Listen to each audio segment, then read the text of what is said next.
Let's continue with the ENCOR lab. In this case, we're going to go with another topic. We already covered the layer 2 topics.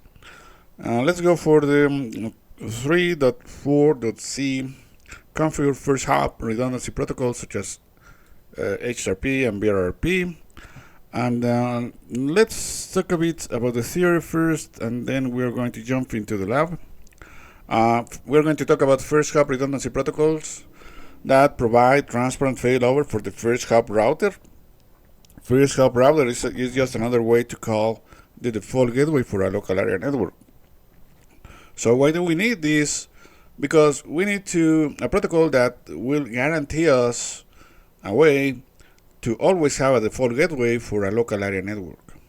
So in this case, this local area network has this default gateway, but we need a protocol that makes sure that if something goes wrong with this device, another device can take over the role of becoming the default gateway for this local area network.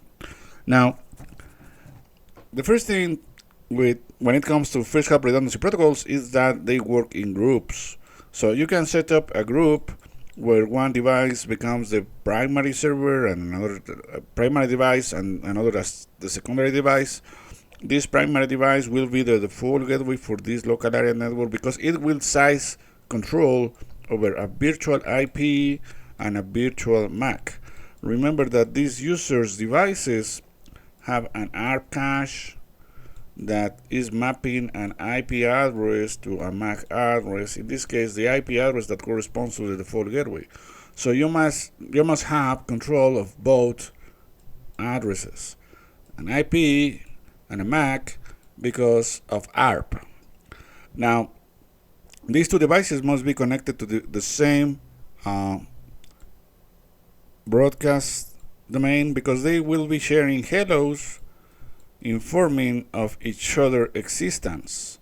So for instance, the secondary device is going to wait for a dead timer. That means if it does not receive hellos for a certain time, it will consider that the primary device is no longer available and it will try to take over. Now, all of this happens per group. This means that we can have several groups.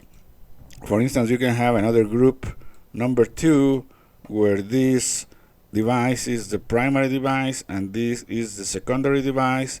They will also be communicated using the same broadcast domain probably, and they can also share hellos, and these hellos and this configuration is independent of the other group. So bear that in mind. Now, in order to tell which one is going to become the primary and which one is going to become the secondary, we're going to use something that is known as priority. The higher is preferred. For instance, the default priority is usually 100, so you can configure one device to have a higher priority in order to make this device the primary device. Now, this number can be static or can be dynamic depending on how many features are we going to configure. Now, there is something that is known as preemption.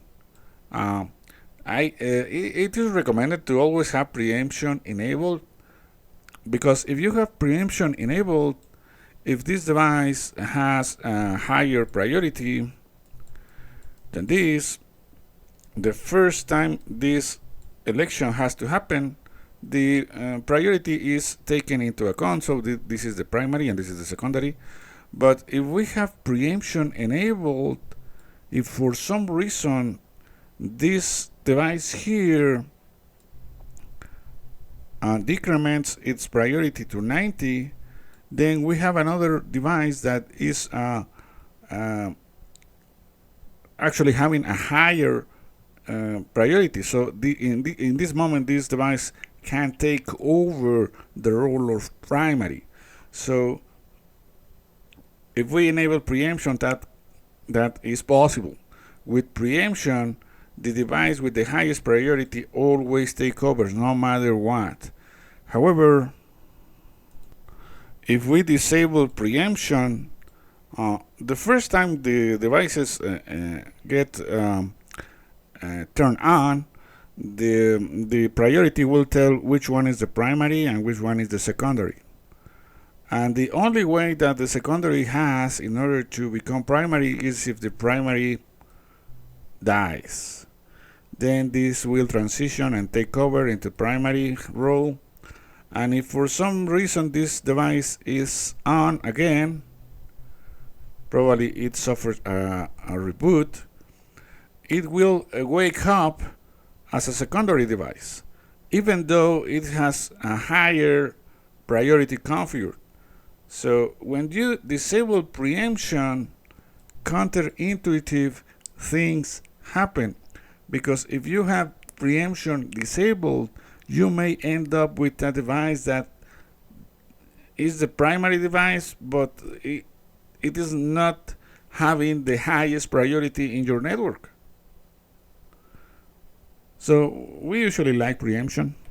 Now, we have another thing that is known as object tracking, where priority becomes dynamic, reflecting network events. So for instance, you can create an object. You can create an object by configuration that is pinging the internet, probably some IP address in the internet.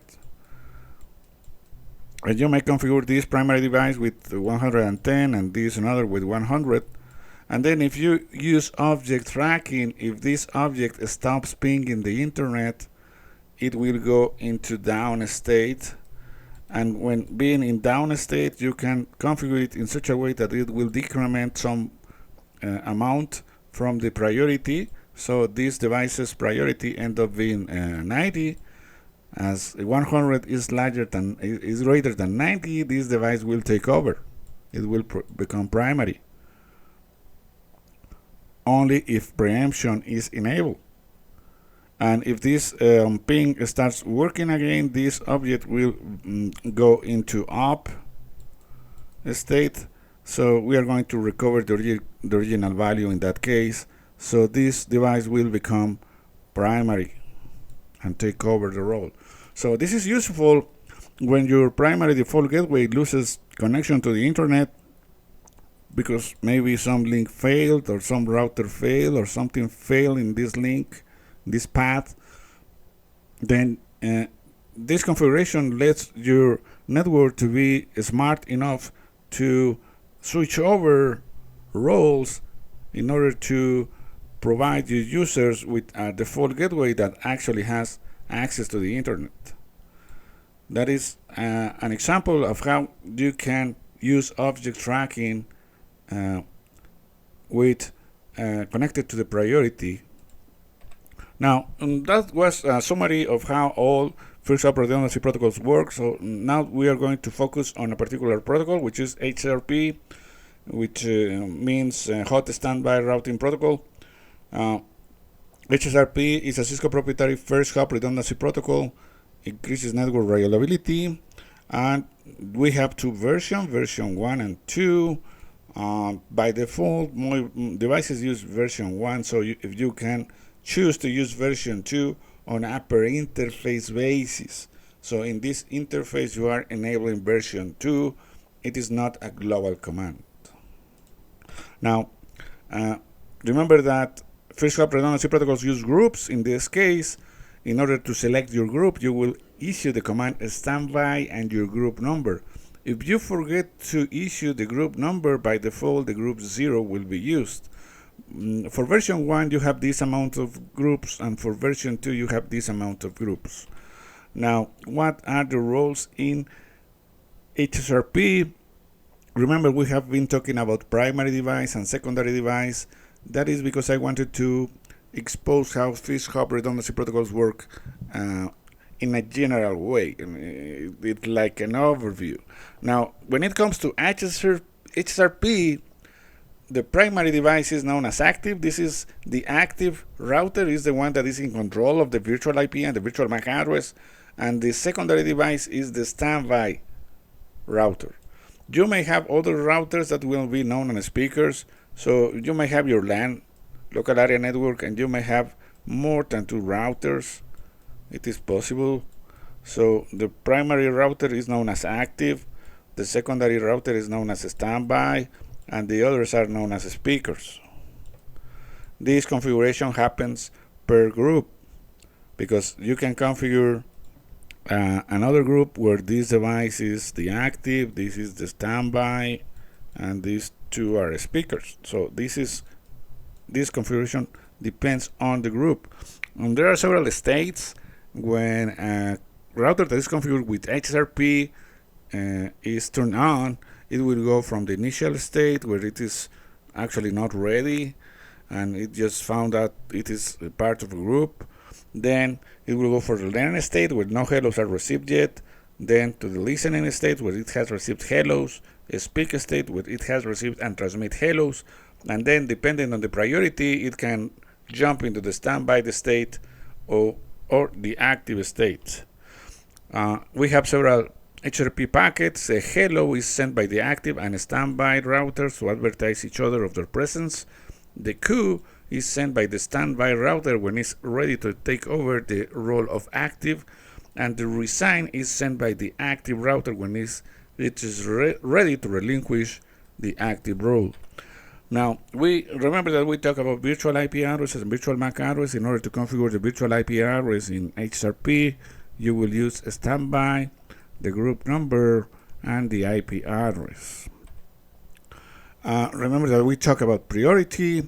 You must configure the higher priority for your active device. Remember that priority is static unless you use object tracking, and priority is always important only if preemption is enabled. In order to change your priority of your device, this is a per interface and per group configuration. Use a standby number, the group number, and the priority that you want. If you don't do nothing, by default it will be 100, but you can use this range. Now, remember that we have something that is known as preemption. If enabled, a device having the highest priority becomes the active always. Otherwise, the only way to become or take over the role of active is if the current active device becomes unreachable. Remember this fact. Preemption is disabled by default for HSRP. That is a huge fact that you must bear in mind. Preemption is disabled by default in HSRP. In order to enable, issue the command standby, the group number, and preempt. But by best practice, always use the parameter delay in order to avoid flaps. Always give devices some time before trying to take over. Otherwise, if there is some flapping in your network, device will try to become active, and then it will go back to the standby, and then it will go active, and then it will go back to standby, and so on. You don't want to do that, to have that. Now, with object tracking, an object that proves for a network event modifies the priority. If the object state becomes down, a certain value is decremented. If the state returns to up, the same value is incremented back. And you usually configure object tracking in your primary device. In order to create your object, use the command track.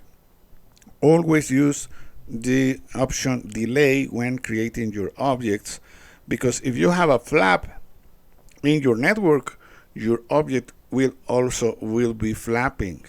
If you have an interface that is going down and up and up and down and up and down, your object state will be going up and down and up and down and up and down. And given you are linking this object to a group where it is going to decrement the priority is going to get decremented, then it will go back to the original value, and then it will get decremented, and then it will go back to the original value, and so on. So HSRP is going to start flapping. Always use delays in order to avoid flaps. And now remember that we talk about the hello and hold timers. For HSRP version 1, the hello time is 3 seconds, the dead timer is 10.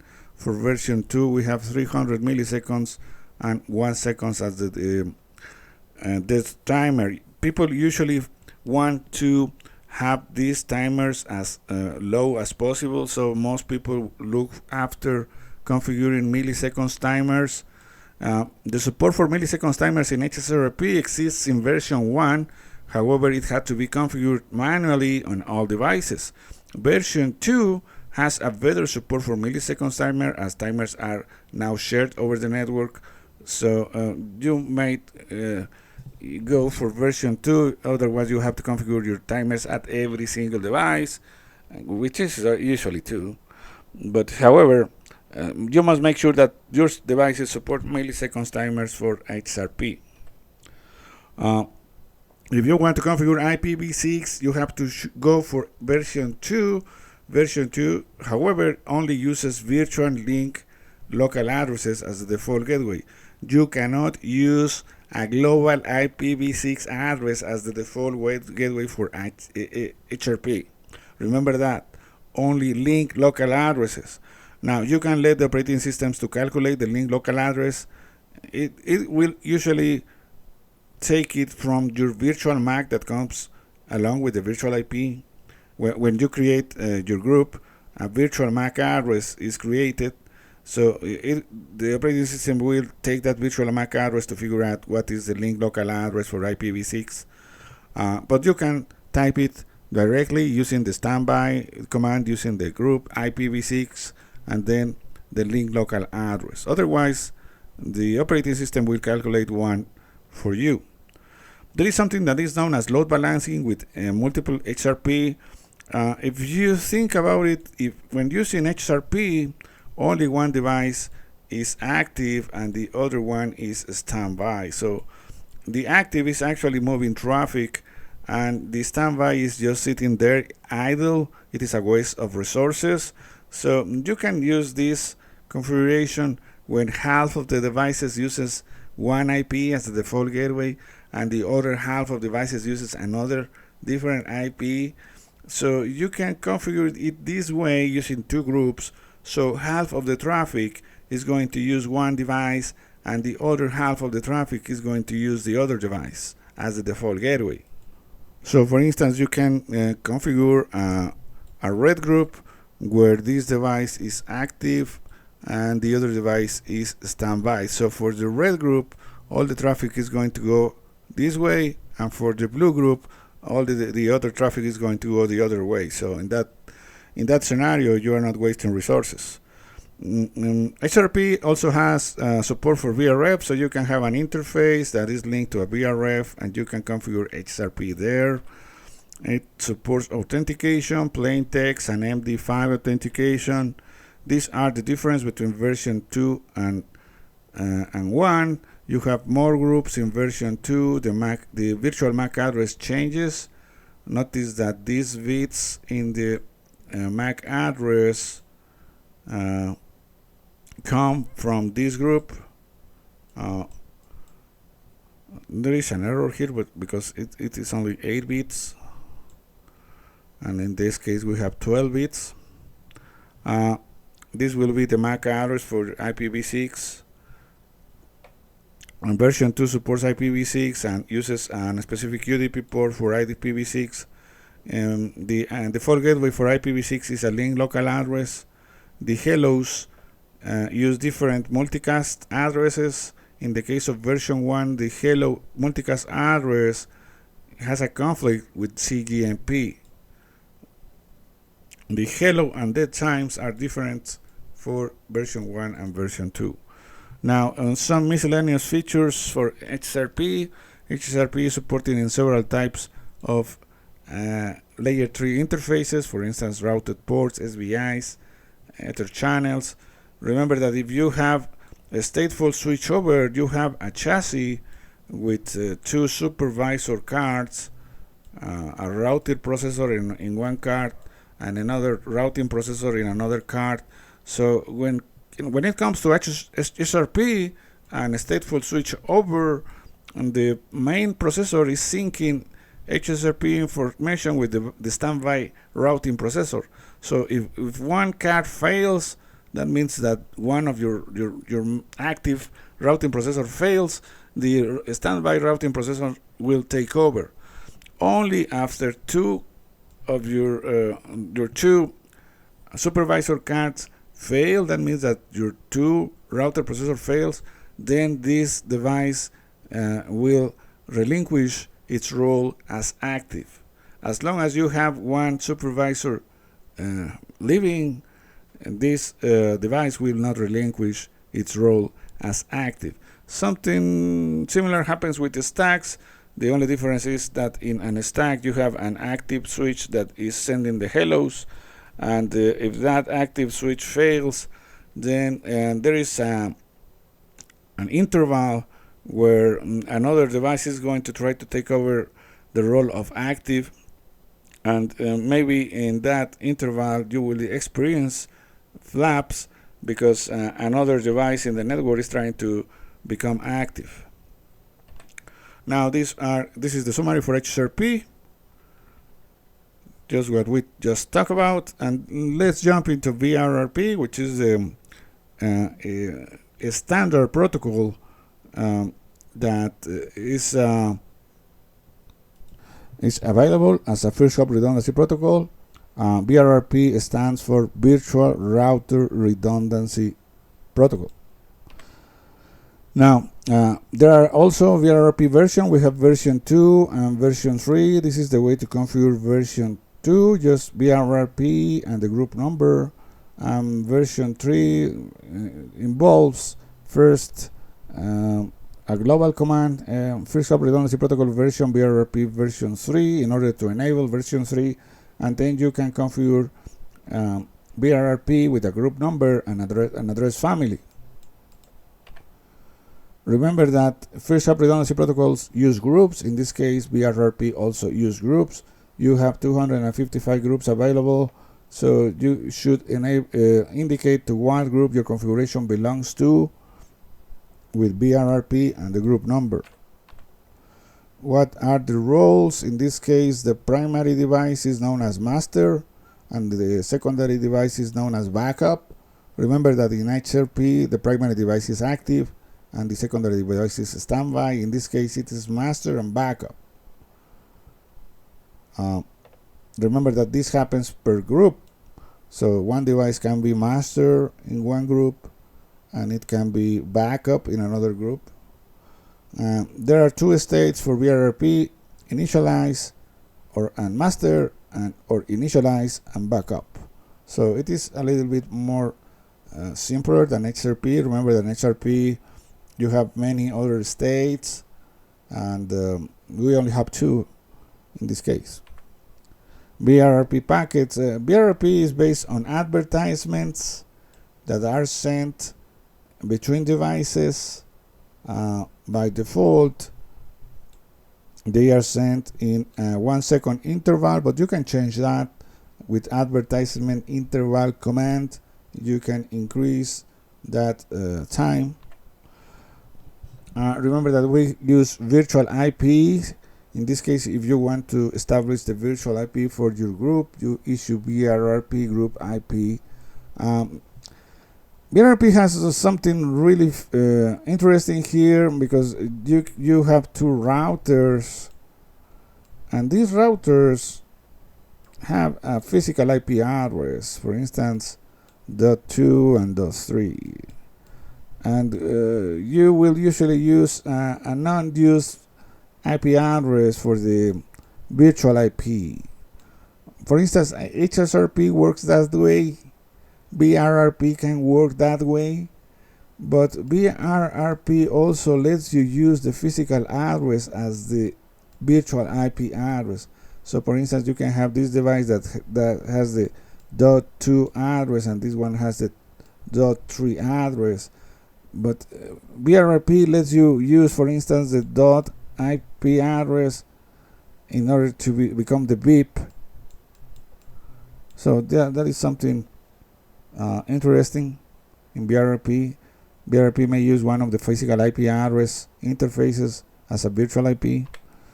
Now, you can also use priority, configure priority, the higher priority for the master device. Remember that priority is static unless you use object tracking. In this case, with VRRP, priority matters always, because preemption is enabled by default. That is a big difference between VRRP and HSRP, because VRRP has preemption enabled by default. The virtual IP if the virtual IP is the same as the physical address, the priority is always 255. So remember that we said in the previous slide that VRRP lets you have the virtual IP as the same IP address as a physical IP address. If you choose to use that, you will have a priority of 255 in your device by default. However, if you are not doing that, you can change the priority with this command. Defaults to 100, but you can use this range. Now, preemption. Remember that if enabled, a device having the highest priority becomes active always.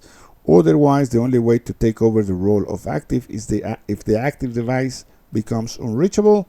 Preemption is enabled by default in VRRP, and that would be wrong. Preemption is enabled by default in VRRP. In order to disable it, you will issue no VRRP group and preempt. Then the best practice is always using a delay to avoid flappings. Now you can enable object tracking in VRRP. An object that is proving or polling or sensing a network for network events modifies the priority. If the object becomes down, a certain value is decremented from the priority. If the state of the object returns to up, the same value is incremented back to the priority. You usually will configure object tracking only on your master device. You cannot use this feature if your virtual IP is the same as your physical IP address. In order to configure object tracking, use the command track. Remember to use the option delay with your object to avoid having your object flapping due to network flappings. And if your object is flapping, your priority is going to flap, and then your devices will be flapping between master and backup. You don't want that. So you can link your object to your group using VRRP group number track in your object number, and then the decrement value for your priority. Regarding hello and hold timers, the default is 1 for the hello. VRRP uses a somewhat complex formula in order to calculate the dead timer, but you can assume that it is around 3 times the hello time. In this case, the hellos are destined to this multicast address, are using this multicast address, I'm sorry. And regarding milliseconds, Cisco lets you use milliseconds for VRRP, although this is not a standard feature.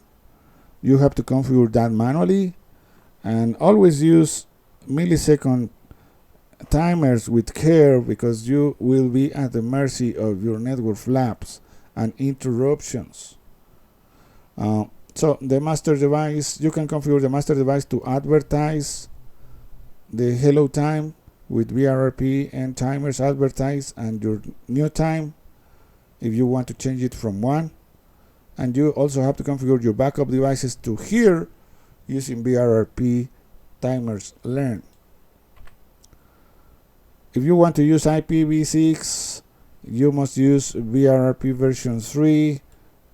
Opposite to HSRP version 2, you can use you're able to use global IPv6 addresses. Remember that HSRP only can use link local IP addresses, and VRRP lets you use global IPv6 addresses, which is more natural to us, and it is only supported in VRRP version 3. So you will use VRRP, your group number, address family, IPv6, and the IP. Other miscellaneous VRRP features: VRRP version 3 uses address families. There is something that is known as VRRS pathways. We didn't talk about that. VRRP supports VRFs, and it supports plain text and MD5 authentication. Now let's finally comment something about the differences between HSRP and VRRP. VRRP as a standard So you may have one router that is Cisco and the other belonging to a different brand with VRRP. If both routers are Cisco, you may use HSRP. So regarding preemption, it is not enabled by default, but for HSRP, but it is enabled by default by VRRP. I think VRRP wins here. The capability of learning the timers through the network with HSRP, it is not possible in version 1. In version 2, it is possible. With VRRP, it is possible. Support for IPv6 for HSRP version 1 does not support IPv6, but it supports it in version 2, whereas VRRP supports this in version 3 and does not support IPv6 in version 2. Thus, the protocol lets you use a physical IP address the same as the virtual IP address. For HSRP, you cannot do that. In VRRP, yes, you can select your VIP address and as one of your physical address. You will use this if you're running out of IP address. If you already distributed all your IP addresses and you run out of IP addresses, you can choose to use one of your physical IP addresses as a virtual IP address. I don't see any other reason why you would use a physical IP address as your virtual IP address. In order to build your MAC addresses, HSRP uses this format and VRRP uses this format. Okay, that is the that will be the theory. Now let's jump into the lab. Okay, now we are going to configure at switch 3 and switch 4 we are going to configure HSRP, and we are going to configure VRRP in Nexus 3 and Nexus 4. So basically for the blue network we are going to configure HSRP, and we are going to configure VRRP in the green network. So let's just jump into that. Let's see what IP addresses we have here in switch 3. There are some SBIs that were previously created. We are going to work with these SBIs.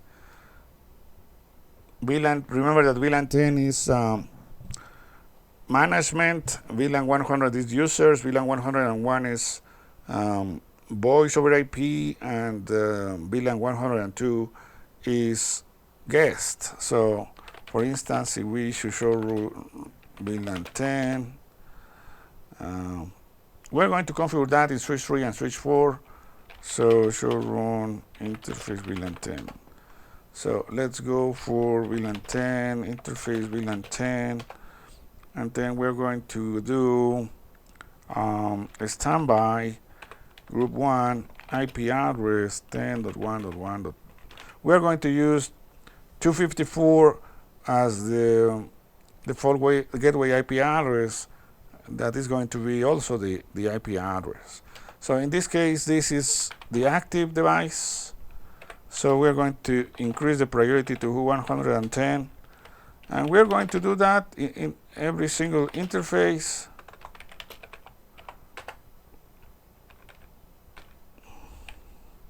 In this case, the IP address will be 100.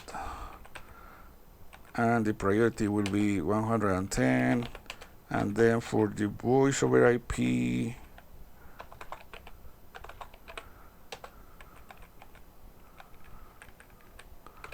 this would be the virtual IP address and the priority.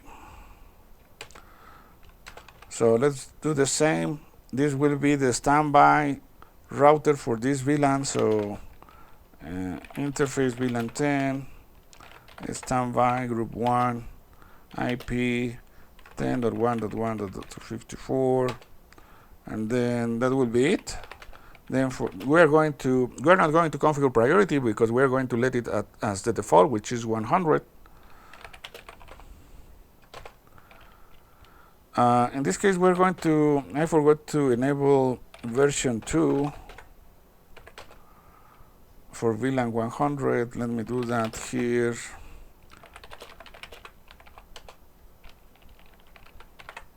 Because we're going to use IPv6 here. Version 2. Okay, and then standby for the group 1 IP 10.1.154, and I will leave it alone. Then no priority, and that will be it for the first three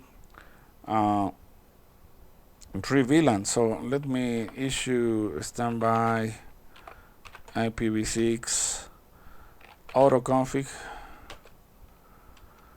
and then here also for VLAN 100 we're using dual stack. We are using IPv6 and IPv4. So standby group 1 IPv6 autoconfig.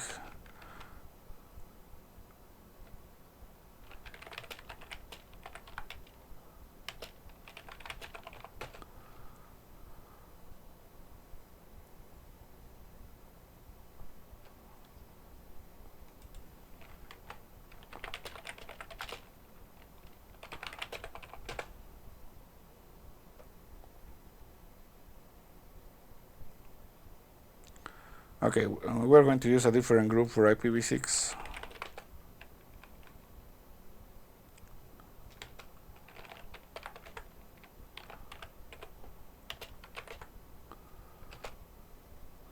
And then for group 0,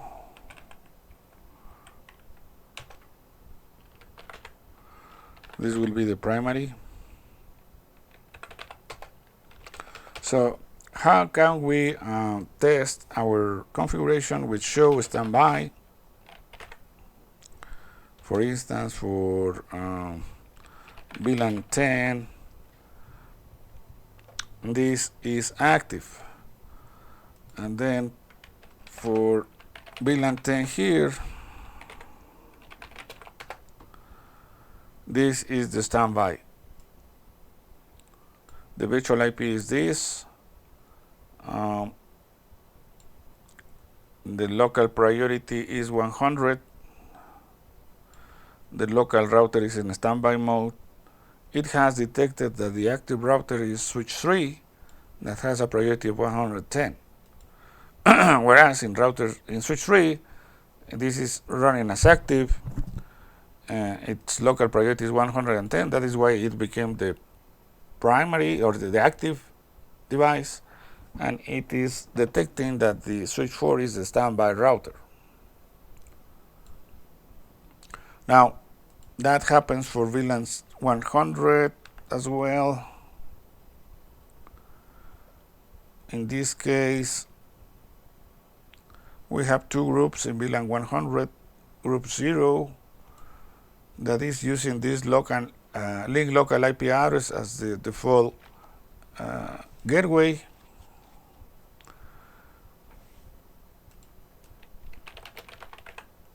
Remember that for HSRP, the virtual IP address is a link local address, it's not a global IP address.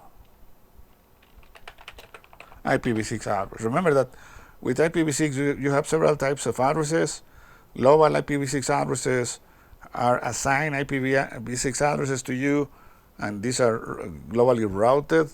And link local IP addresses are IP addresses that are created by default when you create or when you enable IPv6 on an interface by default, and link local IPv6 address is created for you, and it is known as link local.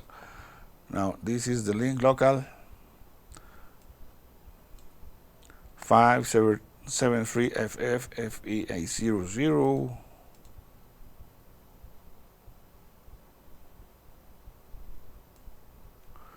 573FFFEA00. So it is actually the same, and we didn't have to configure that.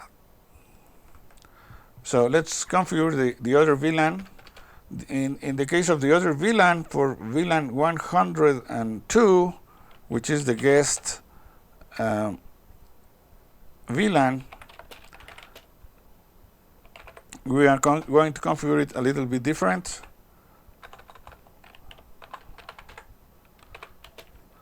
In this case, I am going to set up the default and the virtual IP, because I want switch 3 to be the standby switch for VLAN 102, and I want switch 4 to be the active for VLAN 102. So let's go to VLAN 102, and for the group 1, the IP is 1, then .1.2. But I want this device to be the active. So if we issue show standby VLAN 102, they are still converging.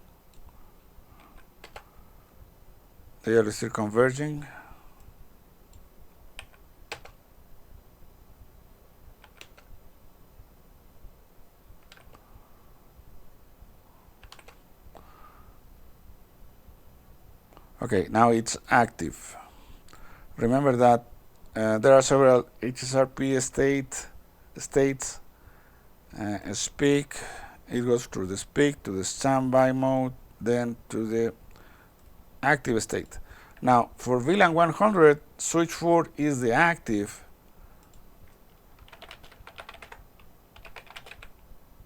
For the VLAN 102, I'm sorry. And switch 3 is standby. For some reason, it haven't reached the standby mode. Okay, it is a state. It is standby now. So for VLAN 102, switch 3 is the standby, and switch 4 is active. For the other VLANs, for instance, VLAN 10, switch 3 is the active,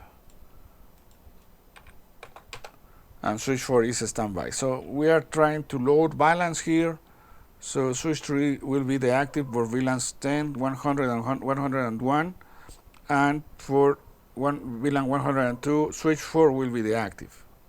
And that matches the spanning tree configuration, because for the VLAN 102, this bridge is the root. For other VLANs, this bridge is not the root. So we usually have to match the spanning tree configuration with HSRP in order to make sense. Show a spanning tree, for instance, for VLAN 10, this is the root, and for VLAN 10, this is active. Okay, let me check if spanning tree is working correctly here. Oh, I need another command here.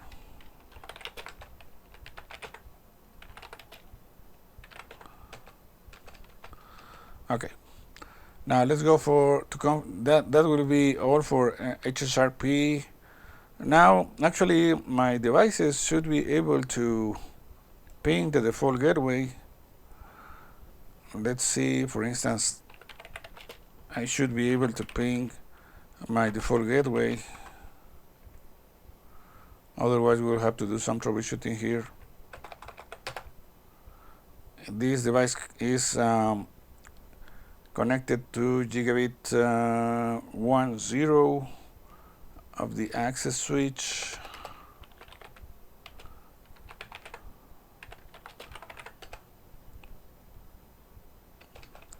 So let's troubleshoot this. I should be able to ping my default gateway for VLAN. It is working now. It took some time. I actually did nothing. Okay, so if I go to the access switch can see my MAC address table.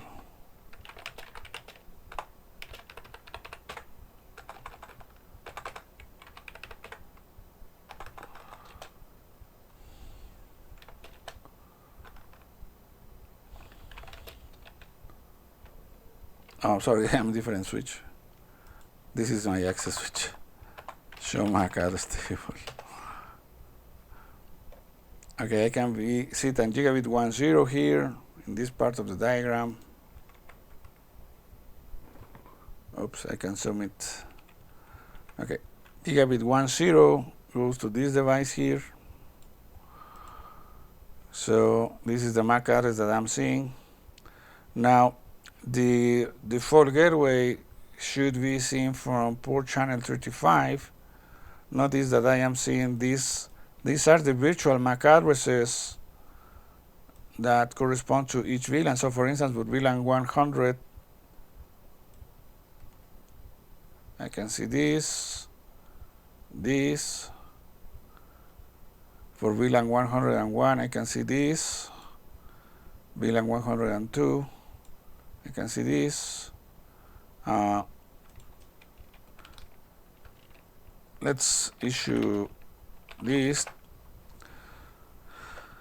So this should be my virtual MAC addresses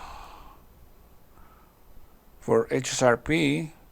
One is for IPv6 and the other is for this should be for IPv6, and this is probably because I am using group 0, and this is my virtual MAC address for IPv4 for VLAN 100 because I am using group 1.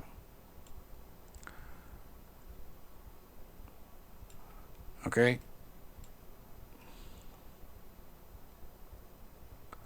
Now let's configure. Let's ping. Let's do another ping. For instance, if we go to the guest,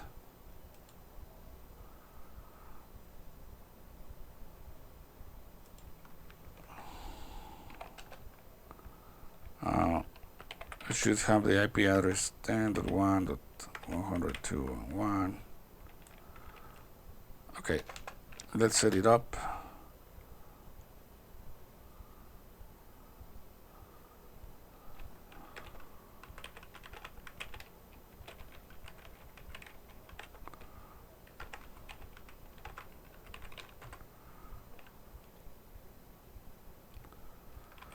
Okay, and let's ping to the default gateway.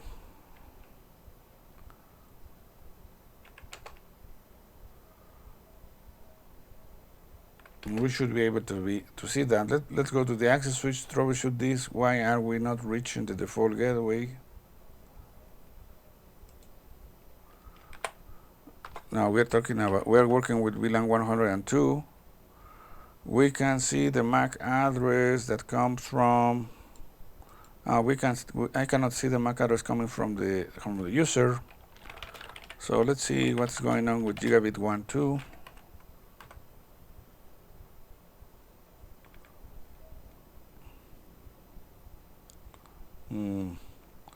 It looks okay. Let's do show interface gigabit 12. It is up.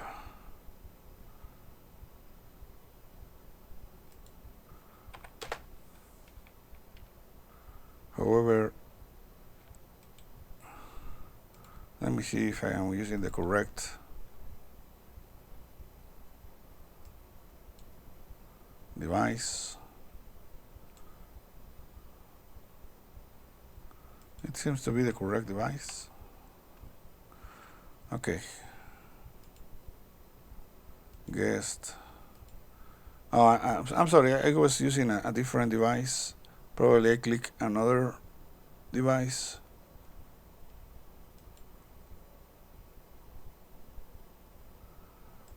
It is this one.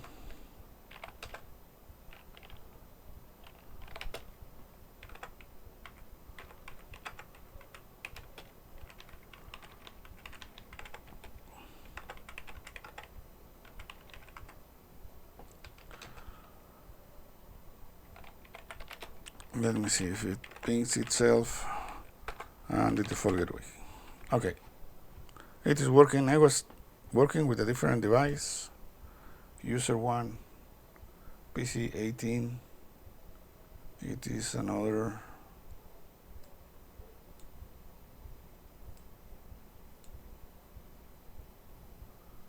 Okay, let's go to, now that we have configured HSRP, let's configure VRRP on the other side.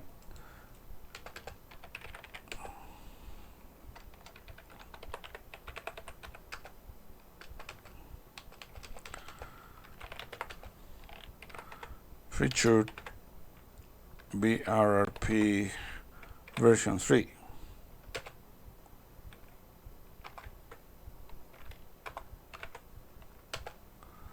We have to enable that on both sides.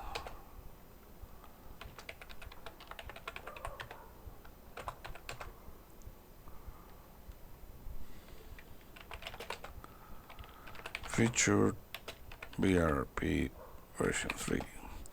And this is the command that you have to use in Nexus, but in regular Cisco iOS, you have to issue the command first hop redundancy protocol version VRRP version 3.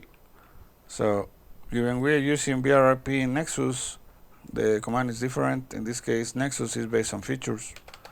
So let's do the same here for VLAN 10 VRRP version 3 group 1 address family IPv4 IP 10.1.1. This case is 10.2.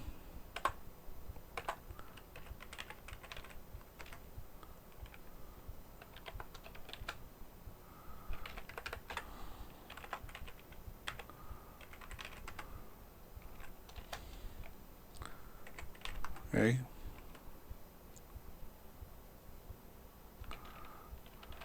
Let me see if I had showrun interface VLAN 10. I didn't have VLAN 10. I should have VLAN 10 beforehand. I didn't have it.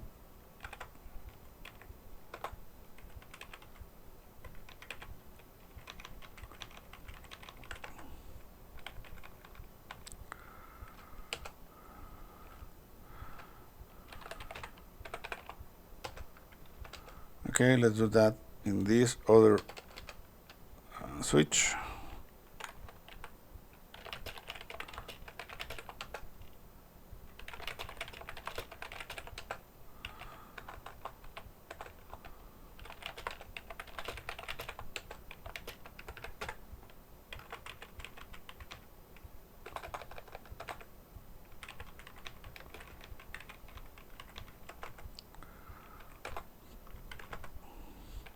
And then VRRP version 3 group 1 address family IPv4 and then IP address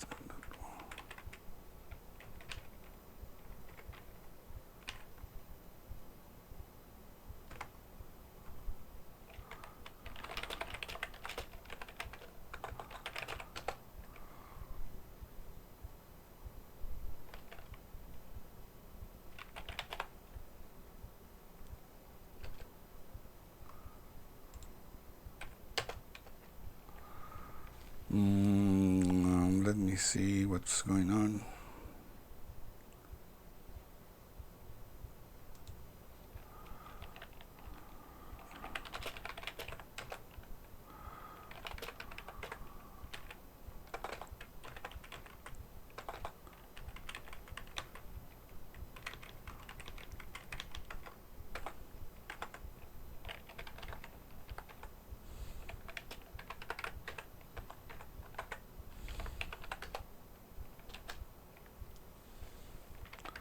Address. Okay, sorry. 10.2.1.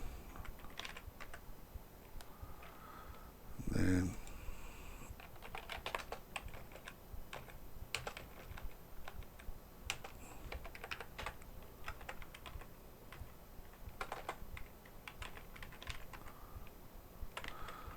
So that will be the configuration. Show raw interface VLAN 10.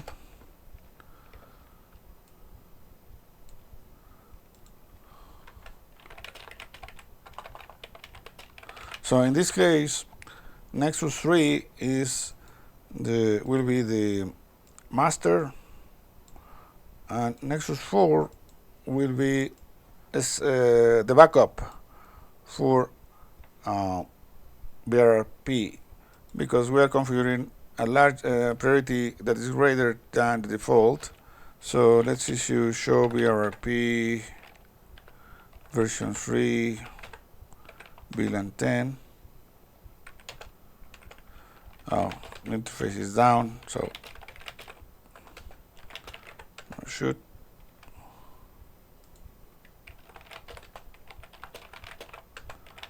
No shoot.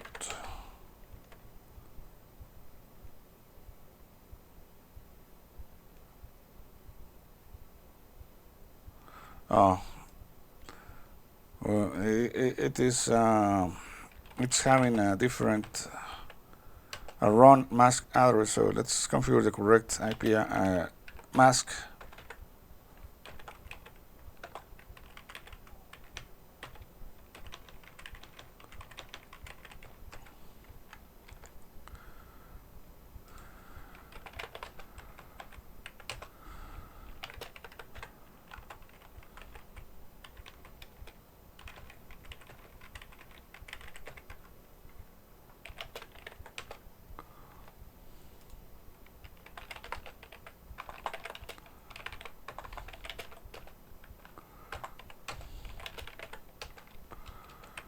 So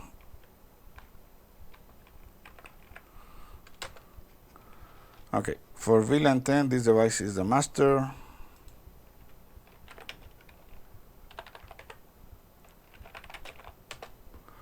And this is the backup.